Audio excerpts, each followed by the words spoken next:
नमस्कार दोस्तों airport authority of India ने जूनियर एग्जीक्यूटिव यानी एयर ट्रैफिक कंट्रोल की 400 वैकेंसियाँ निकाली है। तो हम उसका जो नोटिफिकेशन है वो थोड़ा डिटेल में समझते हैं, क्योंकि अप्लाई करने के पहले अगर आप पूरा नोटिफिकेशन ढंग से नहीं पढ़ोगे तो क्योंकि ये थोड़ी अलग तरह की वैकेंसी है, जो बैंकिंग वगैरह में वैकेंसी आती है ये वैसी वैकेंसी नहीं है, तो इसको थोड़ा नोटिफिकेशन डिटेल में समझना हमारे लिए बहुत ज़रूरी है।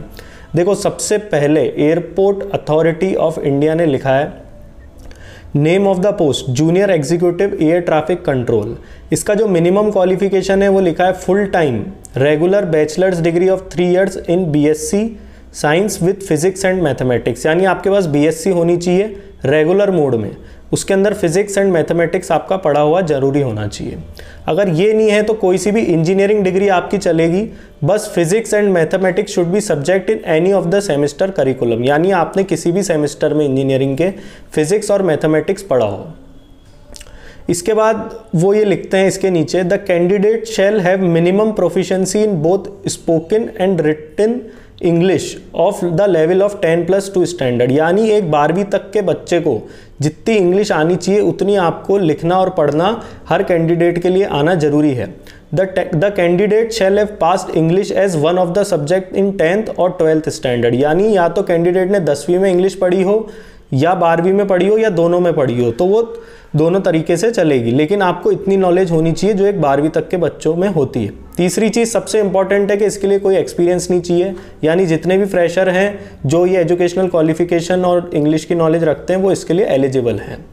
इसके अलावा इसके अंदर जो वैकेंसी डिस्ट्रीब्यूशन है उसके अंदर टोटल 400 में से अनरिजर्व कैटेगरी के लिए 163 यानी 163 वैकेंसीज है, ईडब्ल्यूएस के लिए 40 वैकेंसी है, ओबीसी नॉन क्रीमी लेयर ये एनसीएल करके साफ लिखा है एयरपोर्ट अथॉरिटी ऑफ इंडिया ने 108 वैकेंसी है, एससी की 59 है, एसटी की 30 है और पीडब्ल्यूडी की जो है वो 4 वैकेंसीज है।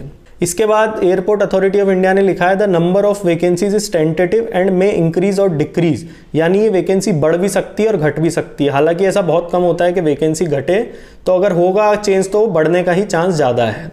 इसके बाद हम आगे चलते हैं, जो हमारे लिए इंपॉर्टेंट है इसके अंदर देखना कि degree should be from a recognised university करके इन्होंने लिखा है। इसके बाद एक और इम्पॉर्टेंट चीज़ है कि percentage of marks minimum 60% marks bachelor degree के अंदर होना आपके जरूरी है, यानी इसके अंदर लिखा है मिनिमम 60% मार्क्स और इक्विवेलेंट फॉर बैचलर्स डिग्री। इसके बाद सेकेंड पॉइंट में लिखा है कि कैंडिडेट्स हैविंग BE/BTech/BSc ब्रैकेट में engineering degree are allowed to apply against the post for which essential qualification is prescribed as bachelor's degree in engineering. तीसरे पे लिखा है departmental candidate possessing recognised degree as per the required minimum qualification obtained through part time correspondence distance education mode shall be eligible to apply, यानी जो departmental candidate हैं जो अभी in department में हैं उनको डिस्टेंस मोड से अगर उन्होंने ग्रेजुएशन करी है तो इसके लिए वो एलिजिबल हैं, लेकिन जो कैंडिडेट अभी फ्रेश हैं उनके लिए ये चीज़ लागू नहीं होती है। एज लिमिट इसके अंदर मैक्सिमम एज लिमिट है 27 साल एज ऑन 14 जुलाई 2020, ये साफ तौर पे इन्होंने लिखा है। इसके बाद रिलैक्सेशन इन एज पे आते हैं, तो अपर एज लिमिट पीडब्ल्यूडी के लिए 10 साल जो है वो रिलैक्सेबल है, एससी और एसटी के लिए 5 साल है, ओबीसी ब्रैकेट में नॉन क्रीमी लेयर लिखा है 3 साल उसके लिए रिलैक्सेबल है। इसके बाद ये लिखते हैं कि vacancies reserve for OBC category are meant for candidates belonging to non creamy layer, इसके अंदर साफ लिखा है कि जो नॉन क्रीमी लेयर में है वो ही ओबीसी में एलिजिबल है। इसके बाद अपन नेक्स्ट काम की चीज़ पे आते हैं कि अपर age limit relaxable 10 year for candidate हुआ रेगुलर सर्विस ऑफ AA, यानी जो अभी already airport authority of India में वर्क कर रहे हैं उनके लिए 10 साल का एज रिलैक्सेशन दिया जाता है। इसके बाद इंपॉर्टेंट डेट्स जो है वो ओपनिंग डेट जो है ऑनलाइन एप्लीकेशन की 15 जून 2022, यानी आज से स्टार्ट हो रही है और लास्ट डेट है इसकी 14 जुलाई। ऑनलाइन एग्जामिनेशन इसका कब होगा तो ये एयरपोर्ट अथॉरिटी ऑफ इंडिया की वेबसाइट पे जल्द ही जारी कर दिया जाएगा, अभी तक इसकी कोई डेट उन्होंने पहले से नहीं दी है। एक फोर्थ पॉइंट जो इसके ऊपर का था वो मैं बोलना भूल गया हूँ, उसमें लिखा है कि the date of birth as recorded in the matriculation secondary examination category will only be accepted, यानी जो आपकी 10वीं की मार्कशीट में जो डेट ऑफ बर्थ है उसे ही फाइनल माना जाएगा। इसके बाद अपन सैलरी पे चलते हैं, तो सैलरी का वीडियो एक परिधि अलग से लेके आएगी आप लोगों के लिए। उसके बाद कुछ इंपॉर्टेंट इंस्ट्रक्शन इन्होंने दिए हैं, तो वो आप नोटिफिकेशन में एक बार देख सकते हैं।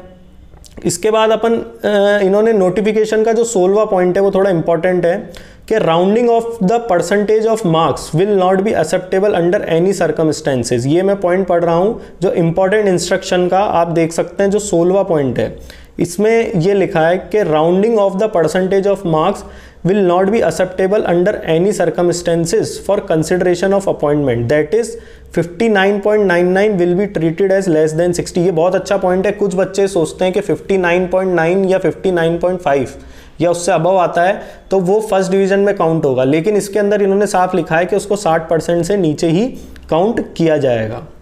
इसके बाद सिलेक्शन प्रोसेस अगर हम देखें इनका, तो सिलेक्शन प्रोसेस में कुछ एक बहुत इंपॉर्टेंट चीज़ें हैं।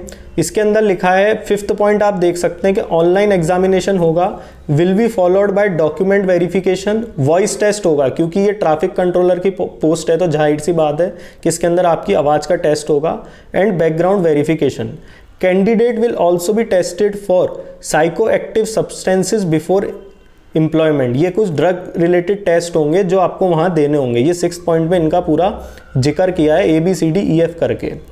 इसके अलावा इसके अंदर मैंने आपको बताया कि इसमें यह भी लिखा हुआ है कि ऑन सिलेक्शन, 2nd पॉइंट हम देख सकते हैं, shall also attend ICAO language minimum proficiency level 4 operational for the purpose of issue of licence और rating. Any candidate who is not able to attend ICAO proficiency level 4 और above during the training his her service are liable to be terminated. यानी अगर आपका selection हो जाता है तो ये इन लोगों का एक प्रोफिशिएंसी लेवल है, वो आपको अटेंड करना जरूरी है। अदरवाइज आपका जो ट्रेनिंग के बाद अगर आप ये अटेंड नहीं करते हो तो वो टर्मिनेट आपको कर सकते हैं इसके लिए। इसके बाद हम चलते हैं कि ऑनलाइन एग्जामिनेशन का हमने बता ही दिया। 7th पॉइंट में लिखा है कि candidate will be shortlisted on the basis of their performance in online examination and they will be called for document verification.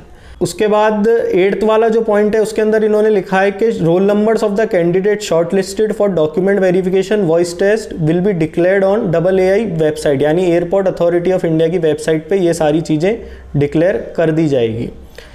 एक बहुत ही अच्छा इसके अंदर पॉइंट ये है कि इसके अंदर कोई नेगेटिव मार्किंग नहीं है। 4th पॉइंट के अंदर इन्होंने साफ तौर पे लिखा है कि there will not be any negative marking for wrong answer attempted by the candidates. इसके बाद हम थोड़ा जो इंपॉर्टेंट पॉइंट है वो आप ऊपर के आप भी देख सकते हो। एक में 13वां पॉइंट जो मुझे इंपॉर्टेंट लग रहा है उसका ये है कि the selected candidate shall have to execute a surety bond. ये बहुत ध्यान से सुनना, for an amount of ₹7 lakh to serve airport authority of India during training and for a period of 3 years after completion of training. यानी training के वक्त और training के बाद 3 ईयर तक सर्विस करते हुए 7 लाख का surety bond airport authority of India आपसे एग्जीक्यूट करवाएगा। यानी आप अगर जॉब छोड़ के जाते हो इस बीच में तो आपको 7 लाख रुपए एयरपोर्ट अथॉरिटी ऑफ इंडिया को भरने पड़ेंगे। ये चीज़ आपको फॉर्म भरते हुए ध्यान रखनी है कि अगर आपका जॉब कंटिन्यू करने का मूड नहीं है या इस तरह की जॉब आप नहीं करना चाहते हो तो आप पहले से मेंटली प्रिपेयर रहें कि 7 लाख रुपए आप भरने को तैयार रहें। इसके अलावा एक्शन अगेंस्ट मिसकंडक्ट हम देख सकते हैं। हाउ टू अप्लाई के अंदर इन्होंने सारा लिखा है कि हमको क्या क्या चीज़ें भरनी है। ईमेल आईडी हमारे को वैलिड डालनी है, हमारी scanned copy of passport size कितनी होनी चाहिए। इसके अंदर साफ लिखा है coloured photograph not more than 3 months old, यानी 3 महीने से ज़्यादा पुरानी नहीं होनी चाहिए। इन चीज़ों के अंदर बिल्कुल भी रिस्क ना ले, ये मत सोचे कि इनको पता नहीं पड़ेगा। आजकल सारी टेक्नोलॉजी हर चीज़ पता पड़ जाती है। डिजिटल फॉर्मेट के अंदर सिग्नेचर होना चाहिए। जो SC ST OBC होते हैं उनके पास सारे सर्टिफिकेट्स होने चाहिए। आपके जो एजुकेशनल क्वालिफिकेशन के परसेंटेज वगैरह हैं वो सब आपके पास होने चाहिए। और एप्लीकेशन फ़ी 1000 रुपये है और जो SC ST फीमेल कैंडिडेट जो हैं उनके लिए केवल 81 रुपये यानी 81 रुपीज़ ही एप्लीकेशन फीस है। However PWD and apprentice who have successfully completed 1 year of training in AAI are exempted. ये लोग एग्जेम्प्टेड हैं फीस से। तो वुमेन कैंडिडेट के लिए भी काफ़ी अच्छी न्यूज़ है कि ये 81 रुपये में आप इसका फॉर्म भर सकते हैं। इसके अलावा इन्होंने इंस्ट्रक्शन दिए हैं कि फ़ोटोग्राफ और सिग्नेचर हमको कैसे अपलोड करना है। तो इसमें साफ लिखा है कि recent passport size colour picture not more than 3 months old. आजकल ऐसे ऐप और ऐसी टेक्नोलॉजी आ गई है जिनसे 3 महीने पुरानी अगर आपकी फ़ोटो होगी तो वो साफ पकड़ में आ जाएगी। इसलिए आप लोग एक चीज़ ध्यान रखें कि ये फ़ोटो जो फ्रेश हो आपकी वो खिंचवा लें। इसके बाद हम चलते हैं सिग्नेचर इमेज। तो ये ब्लैक इंक पेन से होना जरूरी है, वाइट पेपर पे इसका साइज़ भी लिखा है अपलोड करने का, और कुछ जनरल इंस्ट्रक्शन इसके नीचे दिए हैं वो आप देख सकते हैं। तो दोस्तों कैसा लगा आपको हमारा ये वीडियो? तो नीचे कमेंट बॉक्स में अगर इससे रिलेटेड कुछ भी आपको डाउट है तो आप पूछ सकते हैं। बाकी भविष्य के अंदर हम और वीडियोस इसके ऊपर शेयर करेंगे। आप लोग का बहुत बहुत धन्यवाद।